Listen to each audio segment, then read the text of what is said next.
Опозицијската ДУИ го обвинува Министерството за правда за кривични прекршоци за злоупотреба на положбата и службените овластувања, а во врска со одбивањето да се дозволи полагање на правен испит на албански јазик.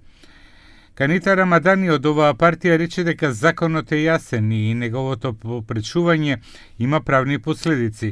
Според познавачите, попречувањето на спроведувањето на законот за употреба на јазиците од страна на Министерството за правда и одговорните лица представува основа за кривична одговорност за злоупотреба на положбата и овластувањето. Kërkojmë nga inspektorati për përdorimin e gjuhave që menjëherë të konstatoj shkelje dhe të inicioj procedura për kundërvajtje ndaj Ministrisë së Drejtësisë dhe personave përgjegjës.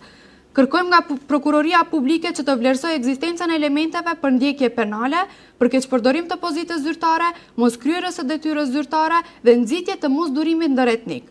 Kërkojmë përgjegjësi personale nga Ministri i Drejtësisë për çdo vendim ose mosveprim që pengon zbatimin e ligjit. Евроамбасадорот Рокас рече дека тоа треба да се реши со сопфатен диалог со заинтересираните страни и да не се политизира.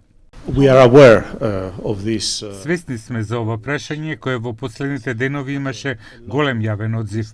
Секако уставот и националното законодавство мора да се почитуваат и кога ќе се појават вакви прашања, од суштинско значење е да се развие инклузивен диалог со сите заинтересирани страни на умерен и доколку е можно неполитизиран начин. Премиерот Мицкоски вчера ја повлече изјавата дадена пред неколку дена во врска со можноста правосудниот испит да се полага на албански јазик.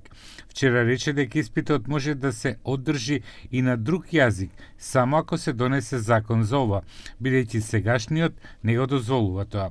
После тоа премиерот нагласи дека законот ќе биде испратен до Венецијанската комисија.